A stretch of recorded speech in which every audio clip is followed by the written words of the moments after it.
Hey, JW is here. I'm going to do a review on LifeProof laminate flooring. I'm here on the daycare side of our house where my wife has her business, so I'll show you the floor that was laid down here. So I wanted to show you this flooring because there was a flood from our upstairs bathroom down into, which is right above me. So our homeowners insurance covered this, but a contractor put this floor in. You can see what it looks like here.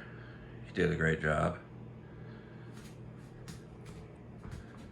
And then we'll compare it to what we did here on the other side of our house here where we live. So you can see the difference, which is, there isn't a difference. That's the point I'm trying to make. So we laid this starting in the hallway here. And then we continued on over. And he told us, he says, if you want to watch me put the floor in, I'll show you how to do it. And you can do it on the other side of your house. So that's what we did. And there really isn't any difference in the quality of the job. The point being is it's definitely something that you can do on your own. So the contractor also did this bathroom here in this hallway. And it was a number of years ago that it flooded, and our kids just moved out. Our youngest kid moved out, so we wanted to finish the upstairs with the same flooring. And we've got one room done already. We did this one ourselves. This room is all done and completed.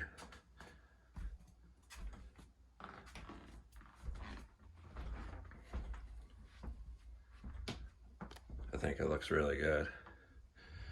And now I'll take you in the room that we're currently working on, and I'll go ahead and put the light on here, and we'll go ahead and we'll install a row of it so we can show you how we do it.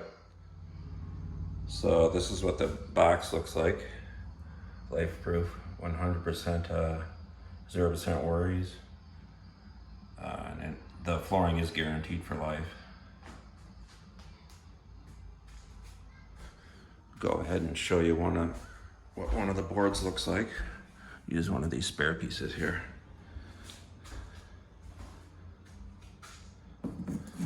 So it's got a nice padding on the back. And we've noticed the floors that we've laid so far, it actually stops some of the creaking in our floor. So it acts kind of as a soundproof barrier and a padding. It's really soft to walk on. Then it's got this end here on it where it locks in.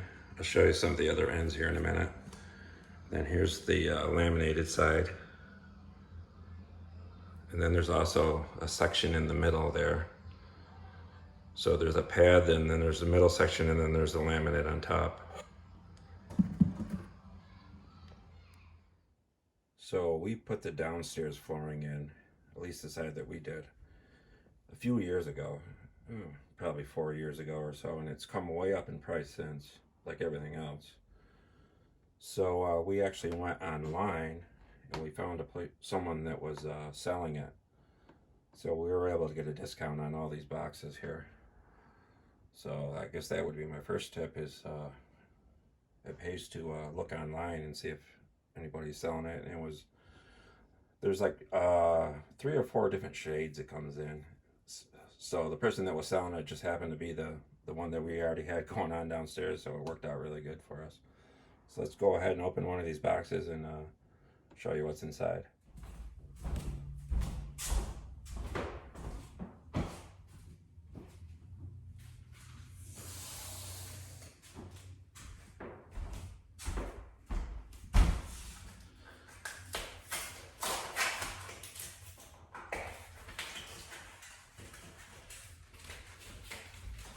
So I thought the best way is just to put it right on the floor.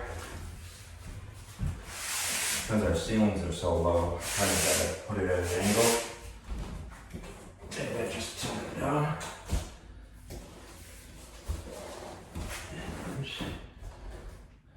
Get going a little bit more. Then just kind of tilt it down.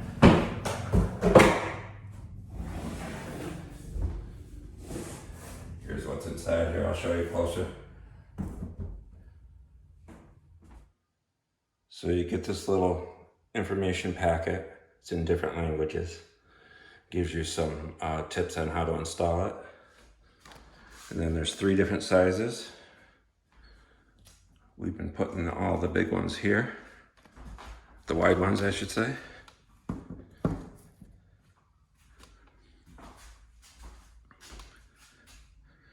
Then there's some narrower ones.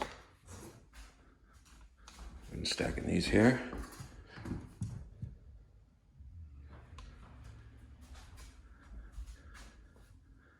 Two more, these are mid-size ones. Stacking these here. So that's 1, 2, 3, 4, 5, 6, 7 pieces. And then 2 more wide ones. So 8, 9 pieces. Nope, excuse me. 1 more wide one and 1 more mid-sized one. Inside the box there. And then we also got some pieces that we cut that we can reuse as we go along. So you can see where that board was cut. As it pan back out here. So that was the cut side. Then these are all full boards going back down that way. So then on your next row, you want to start down at this end. Or excuse me, you always want to start on the cut end first. Excuse me. So our next row is going to start going back this way. And the reason you do that is so, as you can see the floor here, all the seams are mismatched. They're not all in one line, which would look really bad if all your seams are in one line. So that's how you vary up where the seams go. So I'm going to start a row of mid-size ones, and here you can see there's 2 different shades. They're all a little differently shaded. So because I had a dark one there, I'm going to start with a light one, I think. So we're going to call this the male end of the board. So as I lay the boards down, we're going to put the female side right over the top of that. So the male side will be facing me. So that female side just locks right over the top of the male side. And then you also have to lock it in here, which I'll show you that here in a second. So there's also a male and female end on the end of the boards. So here's the male end on this side, and it's just gonna go underneath to match the female's end. So when you're running a row back this way, you just do a dry fit. And I'll show you why here in a second. So you're just gonna get everything approximately where you want it. Notice how I haven't locked anything in yet. There's still gaps there. And then we're gonna go down here and cut a board for this. If I don't have any in my extra pieces that'll fit there, we'll go ahead and cut a board for that piece. So this was one of the extra ones. And I can't use this piece because the male end was cut off. And I need that male end to go under here. So we'll have to use a fresh piece. But I always look at my extra pieces to see if I can use one. So we'll go ahead and grab another board here and we'll cut this one. So we're gonna cut this one almost exactly 19 inches. Taking into account that the board's gonna go underneath a little bit there. So there's my line, and this is the tool that I used to cut it with.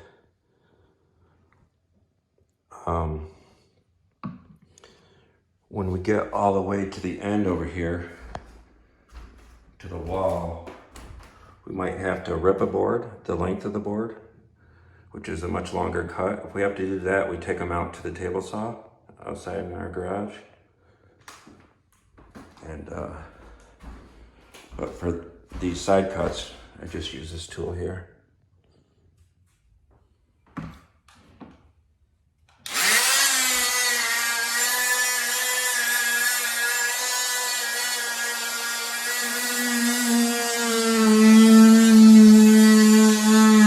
Carefully get the first one started, and then once you get in there, kind of rock the tool back and forth so it stays in the groove. Because if it comes out of that groove, it may run across the board and scrape your board up.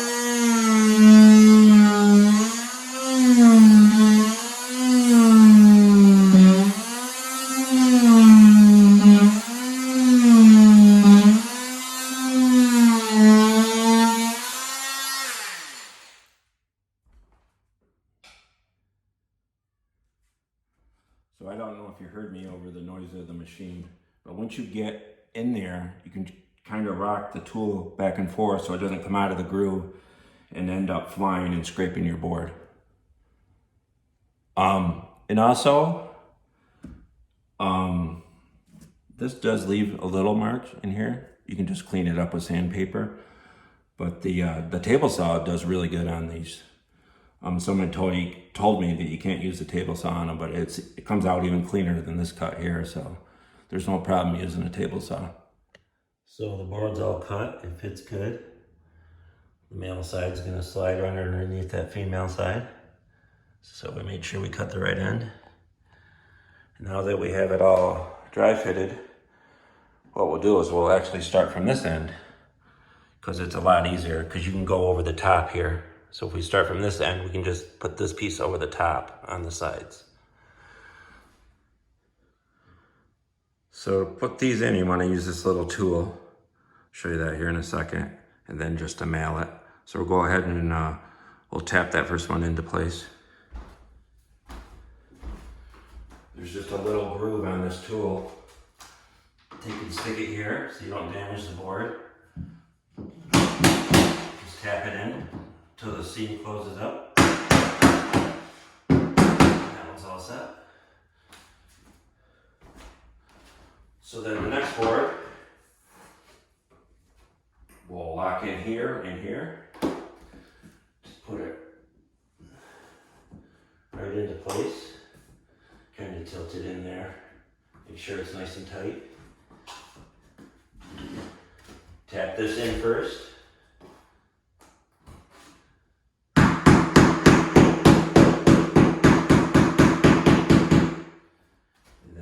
Block once again and do the same thing.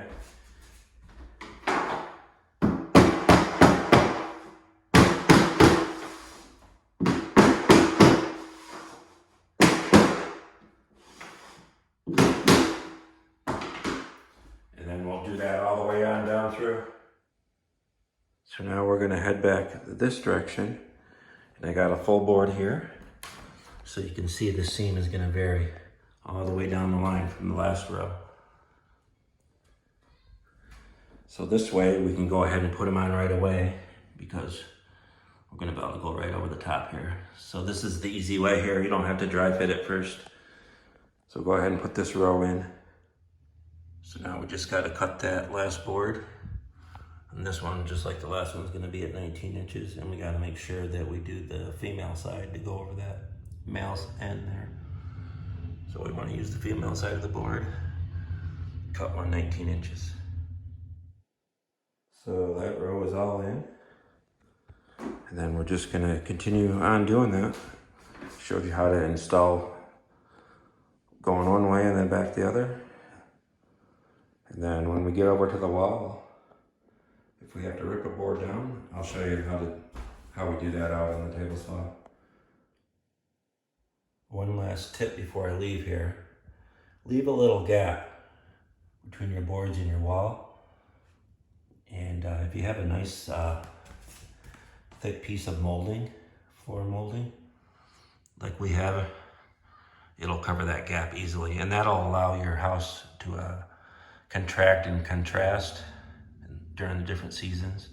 We have an old house, so our house does do that. So you don't want it right up against the wall. You want to leave a little gap there. But like I said, if you have a decent piece of thickness on your molding, it'll cover that up. Actually, another tip is just to have a piece of molding with you as you do it, to make sure it is covering. So if I don't have to cut a piece when I get to that wall, then that'll be the end of this video. If I do have to cut one, we'll cut one out on the table saw. So I did want to show you one more thing here before I start moving over to the wall there.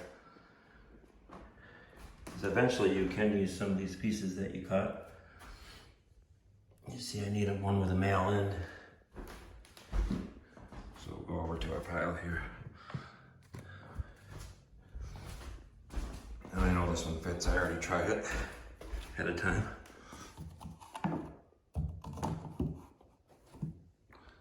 So that should fit in there. And I just dry fit this row just to show you that. I don't know if dry fitting is the correct, for lack of terminology, that's what I'm calling it, because there's no glue involved in this, it's just a floating floor. But that was one more thing I wanted to show you, is you can use up some of your cut pieces eventually.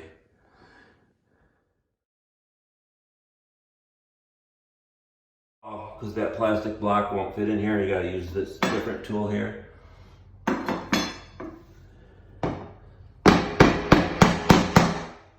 And that'll draw that in.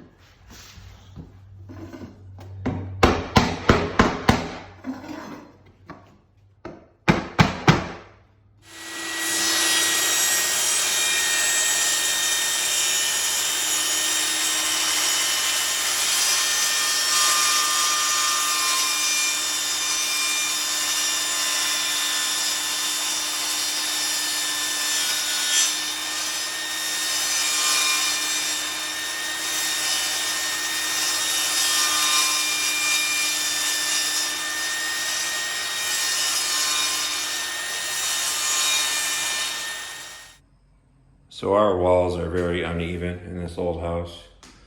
So on this last row, we're having to cut all these boards to different widths. So it's gonna take a while, but we'll get it. So we're able to finish the final row here. Hope you got something out of this video on how to lay this floor. It's life-proof flooring. We really like it. And I wish you luck if anybody out there decides to install it. That'll be the end of this video. Thanks for watching.